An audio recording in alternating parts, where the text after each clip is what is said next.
Assalamualaikum warahmatullahi wabarakatuh. Perkenalkan, nama saya Vito Takira Fansyah. Saya dari Pendidikan Fisika 4A.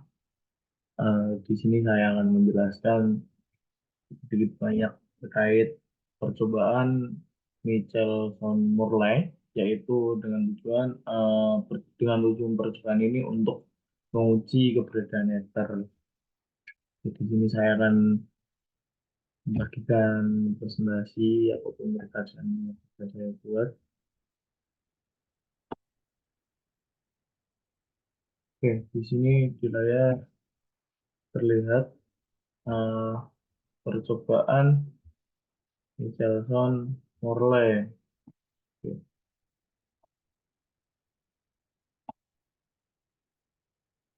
oke, percobaan Michelson-Morley disusun oleh Rita Tapera saja dengan NIM 4201, 422056. Oke, langsung lanjut ke slide kedua, yaitu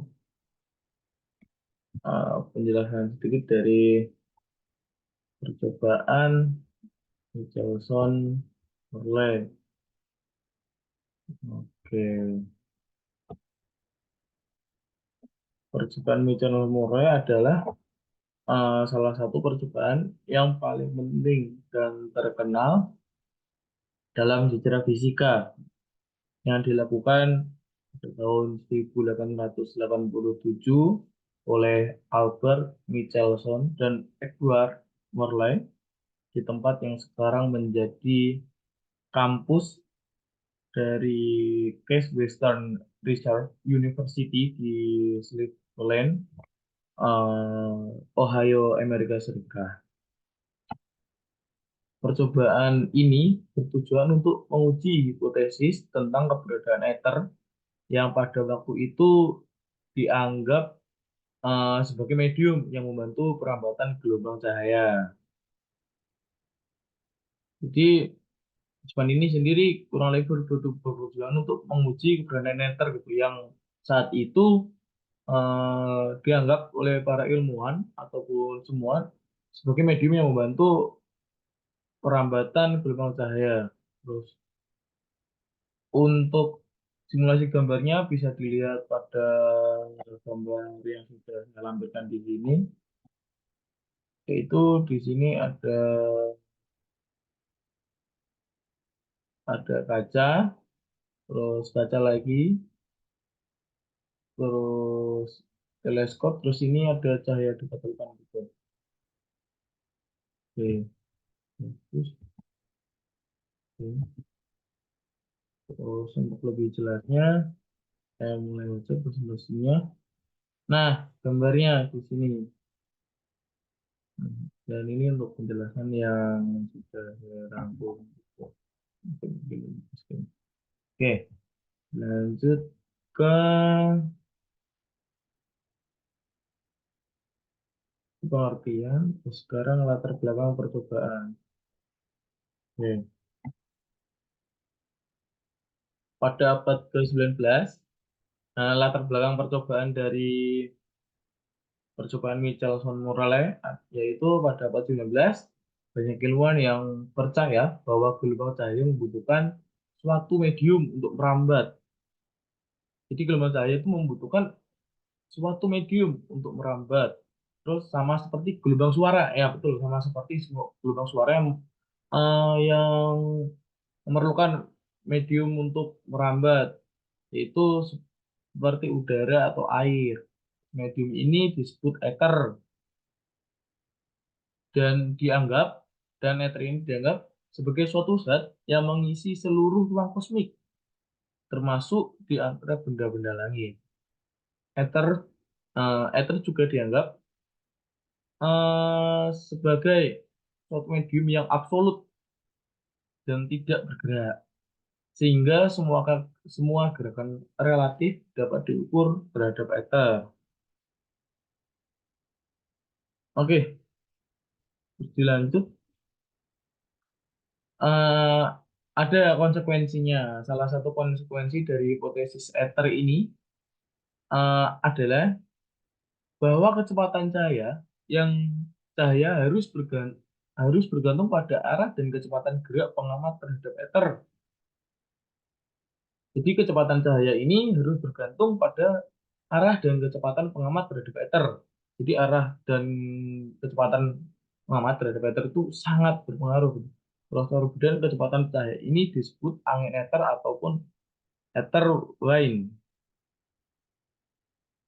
Oke, misalkan jika bumi bergerak melalui ether dengan kecepatan tertentu, maka pengamat di bumi akan melihat cahaya yang datang dari arah berlawanan dengan gerak bumi lebih cepat daripada cahaya yang datang dari arah yang sejajar dengan gerak bumi. Nah, ini yang dijelaskan perbedaan kecepatan cahaya ini disebut angin ether ataupun ether wind. Tuh. Michelson dan Morley ingin mengukur angin ether ini dengan menggunakan suatu alat yang disebut interferometer. Nah, yang dapat mendeteksi eh, perubahan kecil dalam panjang gelombang cahaya. Interferometer ini terdiri dari dua lengan, tentunya yang sama panjang, yang saling tegak lurus, yang masing-masing dilengkapi dengan cermin di ujungnya.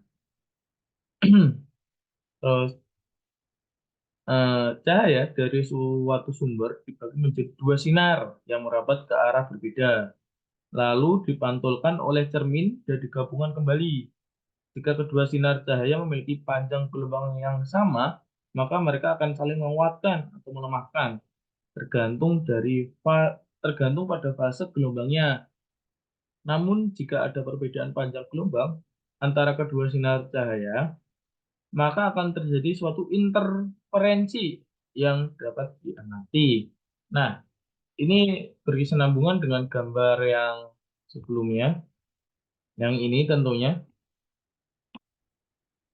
Oke, sebelum masuk ke gambar selanjutnya ya, ini berkesinambungan ataupun berlanjut dari gambar yang satu. Eh, oke, cahaya dari suatu energi dibagi menjadi dua sinar. Nah, ini sinar satu, terus ini sinar dua. Oke, terus merambat ke arah yang berbeda. Oke, di sini merambat ke arah yang berbeda. Ada satu ke sana, ada satu ke sana. Terus memiliki panjang gelombang yang sama. Jadi jarak dari bentar, bentar. Oke, jarak dari ini terus jarak dari sini itu sama, teman. Sama, teman-teman. Dari jaraknya itu sama. Makanya kenapa ini bentuknya lingkaran gitu. Terus dan dipantulkan oleh cermin dan digabungkan kembali. Nah, ini dipantulkan oleh cermin tuh. Dipantulkan oleh cermin dan digabungkan kembali tuh.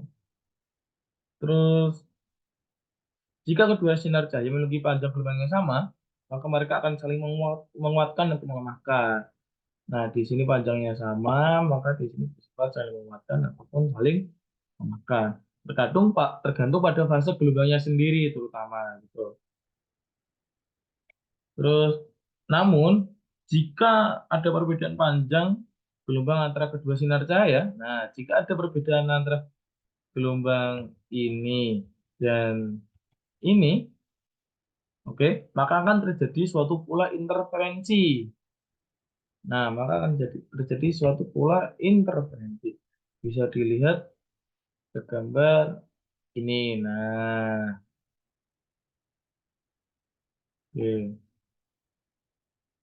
Nah, ini panjangnya beda kayaknya. Maka akan terjadi pola interferensi. Nah, itu. Oke. Michelson dan Morley berharap bahwa eh, dengan memutar interferometer mereka, Mereka dapat mengatur perbedaan panjang gelombang cahaya yang disebabkan oleh angin ether. Mereka mengira bahwa ketika salah satu lengan interferometer sejajar dengan arah gerak bumi, maka cahaya yang merambat maka cahaya yang merambat di lengan tersebut akan lebih lambat daripada cahaya yang merambat di lengan yang tegak lurus dengan arah gerak bumi. Sebaliknya, ketika lengan interferometer eh ketika lengan interferometer tersebut tegak lurus dengan arah gerak bumi, maka cahaya yang merambat di lengan tersebut akan lebih cepat daripada cahaya yang merambat di lengan yang sejajar dengan arah gerak bumi. Perbedaan kecepatan cahaya ini tentunya akan menyebabkan perbedaan panjang gelombang cahaya yang akan terlihat sebagai pergeseran pola interferensi. Bisa dilihat pada gambar gitu. Oke, di sini bisa dihapus dulu. Nah, oke, lanjut ke, nah, di sini langsung dilanjut ke hasil dan implikasi percobaan.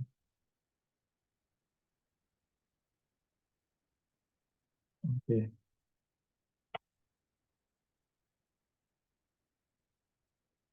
bisa dilihat.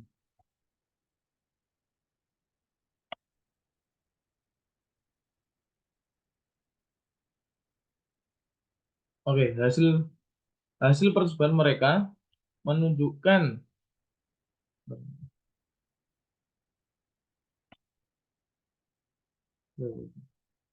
dalam teknis maaf. Oke. Hasil dan implikasi percobaan. Hasil percobaan mereka menunjukkan bahwa tidak ada perbedaan kecepatan cahaya yang terukur antara dua arah yang berbeda. Nah, hasil percobaan menunjukkan tidak ada kecepatan cahaya yang terukur antara dua arah yang berbeda, yang berarti bahwa tidak ada angin meter yang terdeteksi. Hasil ini sangat mengejutkan dan menantang bagi para ilmuwan pada waktu itu gitu.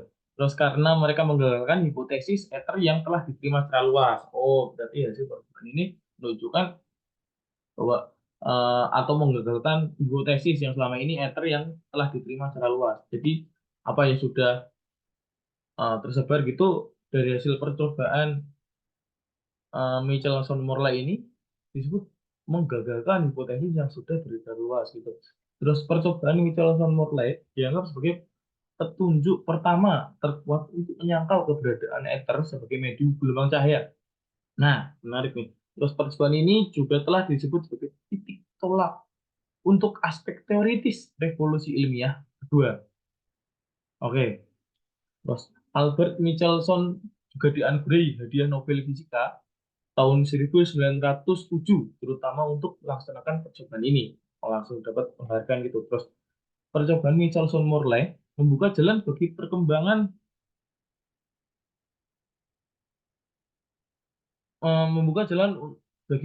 teori relativitas khusus oleh Albert Einstein. Oke, pada tahun 1905. Yang menjelaskan bahwa kecepatan cahaya adalah konstan dan tidak bergantung pada kerangka acuan pengamat. Oke, terus teori relativitas khusus juga menyatakan bahwa ruang dan waktu bukanlah entitas yang absolut dan tetap, tetapi dapat berubah-ubah tergantung pada kecepatan relatif antara pengamat dan objek yang diamati. Oke, teori relativitas khusus telah terbukti secara eksperimental oleh banyak percobaan lain dan menjadi salah satu landasan bagi tentunya fisika modern. Oke, oke. Terus dilanjut ke hasil. Nah, masih ada hasilnya lagi nih. Eh, Percobaan Michelson-Morley tentunya juga menginspirasi banyak percobaan-percobaan yang lain yang menguji aspek-aspek lain dari teori relativitas khusus. Oke, seperti percobaan Yves Stilwell dan Kennedy Thorndike. Oke, percobaan-percobaan ini semakin meningkatkan kepekaan dan akurasi pengukuran kecepatan cahaya dan semakin memperbanyak kenyataan tidak adanya angin ether. Terus percobaan resonator paling baru menguatkan kenyataan tidak adanya angin ether pada tingkat 10 pangkat min 7, 10 pangkat min 17. Tentunya hasilnya semakin menguatkan dari hasil percobaan Michelson-Morley sendiri. Morley sendiri gitu. Terus di sini dari percobaan Michelson-Morley dapat disimpulkan percobaan Michelson-Morley adalah percobaan yang sangat berpengaruh dalam sejarah fisika. Nah, yang membantah. Nah, ini berpengaruh karena percobaan ini membantah hipotesis ether dan mendorong lahirnya teori relativitas khusus. Jadi dari teori ether dari hipotesis ether yang telah berkembang di sini dibantah oleh percobaan, tentunya oleh hasil percobaan Michelson-Morley yang sudah terbukti gitu, dan mendorong lahirnya teori relativitas khusus. Tentunya percobaan ini menunjukkan bahwa kecepatan cahaya adalah konstan. Nah, kecepatan sebelumnya yang belum terukur, terus di sini dibuktikan atau ditunjukkan dengan kecepatan cahaya adalah konstan dan tidak dipengaruhi oleh gerak relatif antara pengamat dan sumber cahaya. Oke, percobaan ini juga menunjukkan bahwa ruang dan waktu bukanlah konsep yang sederhana dan baku. Nah, di sini ditunjukkan juga bahwa ruang dan waktu bukanlah konsep yang sederhana dan baku. Tentunya tentunya konsep yang luas, gitu. Tetapi dapat berubah-ubah tergantung pada kecepatan relatif. Oke, terus pada akhirnya percobaan ini merupakan salah satu contoh bagaimana percobaan ilmiah dapat mengubah paradigma dan pemahaman kita tentang alam semesta. Oke, tentunya yang tadi sudah ada tuh teori yang hipotesis ataupun teori-teori tentang ether yang berkembang di masyarakat dan di sini ditunjukkan dan dibantah gitu dan dengan hasilnya konkret. Nah, dari percobaan Michelson-Morley. Oke, next. Oke, terima kasih. Oke, mungkin sekian paparan dari rangkuman saya terkait percobaan Michelson-Morley gitu. Oke, sekian dari saya. Apabila ada kekurangan atau kesalahan dari saya memohon maaf yang sebesar-besarnya. Sekian dari saya. Wassalamualaikum warahmatullahi wabarakatuh.